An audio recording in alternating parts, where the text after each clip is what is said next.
मला वाटतं आपण जर पाहिलं असेल तर ते जे काही व्हिज्युअल्स होते एवढे भयानक होते.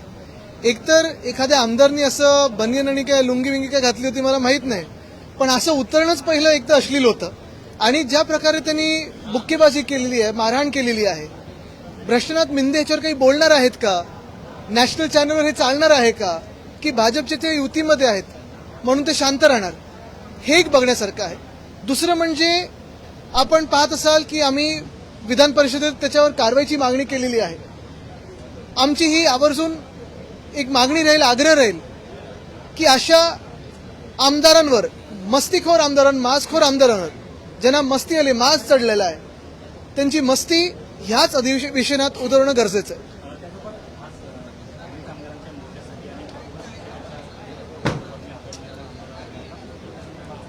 आम्ही दुपारी उद्धवसाहेब, मी, अनेक नेते आम्ही शिक्षकांचा जो मोर्चा होता तिथे, गिरणी कामगारांचा जो मोर्चा होता तिथेही गेलो होतो. एकंदर आपण संपूर्ण महाराष्ट्रात एक असंतोष सगळीकडेच पाहत होते की लाट आहे. आणि मग तेच प्रश्न येतो की एवढा सगळा असंतोष असताना हे जे सरकार निवडून आलेलं आहे ते ना ह्या लोकांना ऐकण्याचं तयार आहे, भेटायला तयार नाही आहेत, त्यांच्या मागण्या त्या पूर्ण करायला तयार नाहीत. अनेक लोकांना फसवलेलं आहे.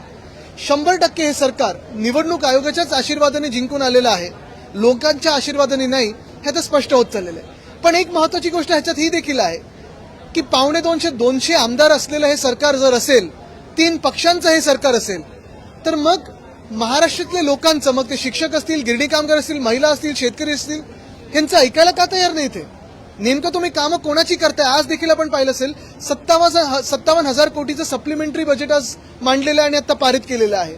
ही नक्की कामं कोणाची आहेत? हा फंड कोणाला जातोय?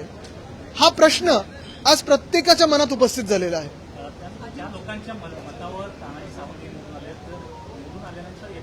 आलेत कुठे? पण ते तिथेही गेले नाहीयेत, इथेही आले नाहीयेत. पण मला वाटतं त्यांचं पण अशीच घुसमट झाली असेल. कदाचित त्यांना देखील जी वागणूक आता आम्ही पाहतोय, अनेक आमदारांना मिळतंय. आज देखील अनेक आमदार मी पाहत होतो, बोलत असताना सत्ताधारी पक्षातलेच बोलत होते की आमची कामं होत नाहीयेत, परस्पर कामं दिली जात आहेत, कॉन्ट्रॅक्टर परस्पर नेमले जात आहेत, कॉन्ट्रॅक्टर बदलले जात आहेत. नगर विकास खात्यावर खरं तर बोलताना अनेक आमदारांचे प्रत्येक बाजूनी हाच एक विषय होता.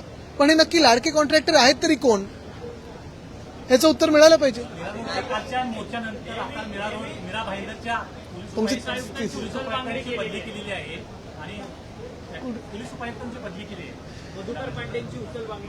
निश्चितपणे ज्या अर्थी काल मराठी माणसाची ताकद रस्त्यावर उतरल्यानंतर आपण पाहिलं असेल एका लहान मुलाला घोड्यावरनं उतरवलं धमकी देऊन की तुला पण आत टाकीन, घोड्याला पण आत टाकीन. ही कुठची मस्ती आहे? आणि जे कोणी ह्या राज्यात अशी मस्ती दाखवत असतील त्यांना सस्पेंड करणं गरजेचं आहे.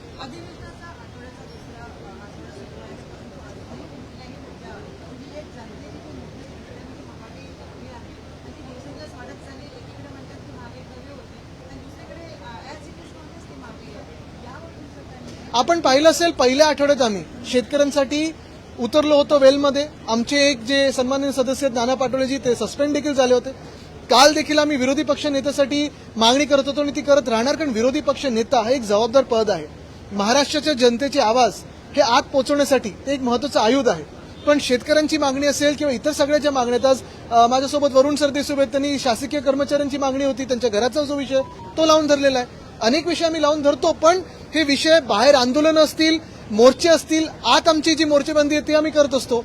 पण सरकार नेमकं आमचं ऐकतंय की दिल्लीतल्या बॉसचं ऐकतंय हे तुम्ही ठरवायचं. राहुल गांधींनी आज देखील एक महत्वाचं विधान केलंय की आत्ताचं जे सरकार आलंय विधानसभेत ते मतांची चोरी करून आलेलं सरकार आहे. जवळपास 1 कोटी मतदान वाढवून सरकार. नक्कीच ते खरं आहे, ते 100% खरं आहे. मतांची चोरी, पक्षाची चोरी, पक्षाच्या नावाची चोरी, पक्षाच्या चिन्हाची चोरी, आमदारांची चोरी, चोरांचं सरकार आहे. घ्यावा लागला नाही, त्यांना काल अवगत केलं. काल मी बोललो ते एवढंच होतं आणि ते आपण नीट पहा. त्याच्यात आम्ही सांगितलेलं आहे की काल सरन्यायाधीशांचा आम्ही महाराष्ट्राच्या वतीने सगळ्या विधिमंडळाने सत्कार केला. त्यावेळी त्यांना आम्ही अवगत केलं की राज्यघटनेवर ते काल त्यांनी आम्हाला सांगितलं राज्यघटनेचा इतिहास आणि आत्ता कसं राज्यघटना ही महत्वाची आहे, प्रत्येक दिवशी ही महत्वाची असते. पण त्याच राज्यघटनेत सगळ्यात महत्वाचं म्हणजे विरोधी पक्षपद, विरोधी पक्ष नेतापद हे सरकार अडवणूक करतंय, सरकार घाबरलंय, ते आम्ही त्यांना अवगत केलं.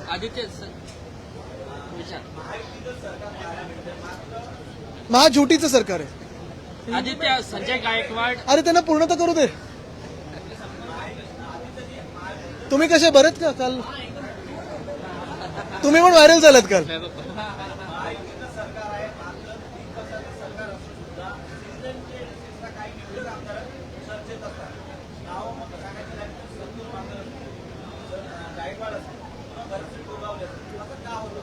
आता कोण टॉवेल घालून टाचणी मारतं, कोण जाऊन कोणाला बुक्का मारतं, कोण जाऊन अजून काही करतं, तिजोरीवर दल्ला मारतं. पण एक महत्वाची गोष्ट आहे की हे सगळे आमदार जेव्हा आमच्यासोबत होते ते बरोबर चेकमध्ये होते, कंट्रोलमध्ये होते. उद्धव साहेबांची त्यांना भीती होती की असं फालतूपणा करायचं नाही. बरोबर मिंदेंबरोबर पळाले आणि मिंदेंचंच जणू काय ऐकत नाही की मिंदेंचा ह्याला पाठिंबा आहे. हे आता फडणवीस साहेबांनी ओळखणं गरजेचं आहे. कारण बदनामी होते ती फडणवीस साहेबांच्या सरकारची होते, बदनामी होते ती भाजपची होते. कारण हे चोरलेले सगळे आमदार आहेत ते त्यांनी चोरलेले आहेत. याबाबत बोलल्यानंतरही जर असं पुन्हा त्या कॅन्टीनमध्ये झालं तर पुन्हा जाऊन मारेन अशा प्रकारचं नाही, पुन्हा होईल ते. आदित्य, एक निर्वाचित विधायक एमएलए कैंटीन में जाते हैं और वहाँ के कर्मचारी को मारते हैं, इस पूरे मामले को लेकर आपका क्या कहना है? पहली बात तो यही है कि हाथापाई करना किसी से साथ भी ये जरूरी नहीं होती है. अगर आपने वो पूरा दृश्य देखा तो वो जैसे बनियर और टॉवेल में बाहर आए, पहले उधर ही सस्पेंड होने चाहिए थे क्योंकि वो अश्लील दृश्य दिखता है. दूसरी बात अगर देखें तो ये जो बुक्का मारी है, हाथापाई करनी है, आप विधायक हो, आप हाउस में ये विषय ला सकते हो. आपकी पार्टी जो है, आपकी चुराई हुई पार्टी जो है, जो चुराया हुआ नाम है, चुराया हुआ चिन्ह है, जो पूरी चोर गैंग है अलीबाबा की, वो तो सत्ता में है. तो अगर आप ही का नहीं सुन रहे तो जनता क्या अपेक्षा करेगी? क्या हर कोई हाथापाई पे आ जाए? एफडीए की टीम बीते 6 घंटे से एमएलए कैंटीन में है. उन्होंने कहा कि प्राथमिक जांच में अनियमितता पाई गई है. तो यही एफडीआई की टीम जो मैंने कल विषय उठाया ना, जो क्लाउड किचन है, जो आम जनता जिस क्लाउड किचन से खाना खाती है, उसमें भी जाके जांच करे. आदि जी, जो एमएलए क्लेम करते हैं कि उनको मार्शल आर्ट आता है, बॉक्सिंग आती है, अगर इस तरह कोई करेगा तो मैं दोबारा करूंगा. नहीं, उनको तो पाकिस्तान भेज देना चाहिए. लड़ाओ उनको वहां जाके, बांग्लादेश भेजो, हिंदुओं की वहां संरक्षण कीजिए. लेकिन ये मार्शल आर्ट और ये सारी मस्ती, ये मार्शल आर्ट एक बहुत ही एक डिसिप्लिन आर्ट है. ये एक बहुत ही मेडिटेटिव आर्ट है. उसको आपकी मस्ती से या आपके जो गुर्मी है उसके साथ कृपया ना कंपेयर कीजिए. आदित्य जी, एक ही कॉन्ट्रैक्टर को बार-बार कॉन्ट्रैक्ट दिया जा रहा है जिसका कैंटीन का, और साथ में निष्पक्ष मौजूद रहता है वैसे. तो हाउस में उठाइए ना विषय को, हाउस में लाइए विषय को, कॉन्ट्रैक्टर को जेल में डालिए. लेकिन आप क्यों ऐसे कर रही है? अरे जी, सवाल ये है कि आज अरे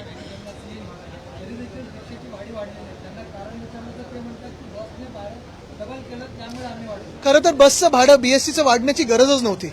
जर हे मदत करू शकले असते, आणि मदत करायला पाहिजे कारण करू शकतात. आपण पाहताय अमुक तमुक कॉन्ट्रॅक्टरना ते मदत करतात. कुठे 55,000 कोटीचा हायवे, कुठे 85 कोटीचा 1,000 कोटीचा हायवे. मग बीएससीला तुम्ही 1,000 कोटी मुंबईसाठी देऊ नाही शकत? आदित्य, हाउस में खासकर एक ऐसा मुद्दा उठा जिसमें जो इलीगल चर्चेस हैं, धुले हो, नंदुरबार हो या फिर ऑर्गेनाइज जिलों में, उसके चलते कई कन्वर्जेंस हो रहे हैं, धर्मांतरण हो रहा है. उसको लेकर एक नया कानून सरकार लेकर आई जो इस तरह के कानून को रोके, नहीं, churches तोड़े जाएंगे. दुख इसी बात का है ना कि पिछले 11 साल से भाजपा की सरकार केंद्र में भी है और महाराष्ट्र में भी है. और अगर सरकार ऐसे होते हुए हिंदू खतरे में आया तो फिर भाजपा किस काम की? जो चुनाव में विभाजन करते हैं, हिंदू खतरे में है, बटेंगे तो कटेंगे वगैरह सब करके, और आपकी सरकार जब इतनी मजबूत सरकार है, आप ही की सरकार की नाक के नीचे अगर ये सारी चीजें होने लगी है, आपको दूसरे एक किसी मजहब की या किसी धर्म की आलोचना करनी पड़ती है, उनके जो धार्मिक स्तर है वो गिराने पड़ते हैं, तो आप क्या काम के हो? जैसे कल लोढ़ा साहब ने मुझे ट्वीट करके कहा है कि कुर्ला में आईटीआई में जो वो 9,000 पेड़ काटना चाहते हैं, वो क्यों काटना चाहते हैं? क्योंकि वहां रोहिंग्या और बांग्लादेशी बढ़ रहे हैं. क्या उन्होंने जाके देखा है कि वो रोहिंग्या है? क्या उन्होंने जाके देखा है कि वो बांग्लादेशी है? और अगर है तो कब आए, कैसे आए? बॉर्डर की सुरक्षा किसके हाथों में है? आप ही के केंद्र सरकार के हाथों में है. तो क्या आप फिर राज्य के या देश के रक्षा मंत्री पे आरोप लगा रहे हो लोढ़ा साहब? क्या आप देश के गृह मंत्री पे आरोप लगा रहे हो कि आप फेलियर हो? कि आप राज्य के गृह मंत्री पे आरोप लगा रहे हो कि आप फेलियर हो? लोढ़ा साहब अभी ये बताएं, और हम भी ये विषय पूछना चाहते हैं. मैं सीएम साहब को भी खत लिखने वाला हूं कि जो लोढ़ा साहब आरोप लगा रहे हैं या कह रहे हैं इतने पूरे जानकारी के साथ कि वहां कुर्ला में आईटीआई के बाहर बांग्लादेशी घुसे हुए, रोहिंग्या घुसे हुए हैं, क्या वो ये कहना चाहते हैं कि आपकी सरकार फेलियर है? और क्या फिर जैसे ट्रंप ने वहां से इलीगल इमिग्रेंट्स को डिपोर्ट किया, क्यों ना फडणवीस साहब ऐसे डिपोर्ट करते हैं? राहुल गांधी बिहार में है। ठीक है ना? राहुल गांधी बिहार में है। भारत बंद का प्रोटेस्ट चल रहा था, उसी दौरान उनके प्रोटेस्ट के दौरान इलेक्शन कमीशन मुर्दाबाद के नारे लगाए गए हैं। तो और क्या कहें, इलेक्शन कमीशन भाजपा के दफ्तर में काम करता है। इलेक्शन कमीशन हमारे देश में जो प्रथा परंपरा प्रतिष्ठा चलती आई है चुनाव की, उसी की धज्जियां उड़ा रहा है। इलेक्शन कमीशन भाजपा के ऑफिस से ही सारे ऑर्डर्स लेता है। इलेक्शन कमीशन ने हमारे पार्टी को चुराने के लिए भाजपा को मदद की है। जिस इलेक्शन कमीशन ने हमारे संविधान का अपमान किया है, जिस इलेक्शन कमीशन ने हमारे लोकतंत्र का अपमान किया है, धज्जियां उड़ाई है, क्या उनकी आरती करें हम? कन्हैयालाल साहू की जो हत्या हुई थी जयपुर में, उसके बाद उदयपुर फाइल से जो फिल्म बनी है उसमें कई आपत्ति कई मुस्लिम संगठनों ने उठाई थी। कोर्ट में मामला गया, कोर्ट ने रिलीज पे परमिशन दे दी है। इसे कैसे देखते हैं आप? नहीं, मैंने देखा नहीं, इसको तो देखना पड़ेगा। कन्हैयालाल साहू की हत्या का मामला नहीं, मुझे जानकारी नहीं, तो उस पर ज्यादा नहीं आदित्य, बात। राहुल गांधी जी ने आज कहा है कि महाराष्ट्र में मैं फिर से कहता हूँ कि वोटों की चोरी हुई है और यही चीज बिहार एक मिनट, ये होने के बाद आप राहुल गांधी जी ने आज कहा है कि एक बार वो फिर बोलते हैं कि महाराष्ट्र में वोटों की चोरी हुई है। बिल्कुल। और बिहार में भी वही चीज होने वाली है। वोटों की चोरी हरियाणा में हो, मध्य प्रदेश में हो, महाराष्ट्र में हो या बिहार में हो, ये सारी जगह बीजेपी वोटों की चोरी करती है। उन्होंने अभी तो जो एक आर्टिकल लिखा था, सीएम साहब को रिप्लाई देना पड़ा है। और अगर आप देखिए, अगर ये वोटों की चोरी नहीं करते और असल में जनता की सरकार होते तो जनता की सुनते। खेल का मैदान बहुत अच्छी तरह से बनाया जा रहा है, ऐसे में कोई भी खेल नहीं करता। थोड़ा भी नहीं करता। तो रात को जेसीबी क्यों भेजे थे? रात को क्यों दीवार तोड़ रहे थे? रात को क्यों पेड़ उखाड़ रहे थे? ये भी जवाब दें, क्योंकि वो बिल्डर मेंटालिटी से चलते हैं। धन्यवाद। ठीक है, थैंक यू।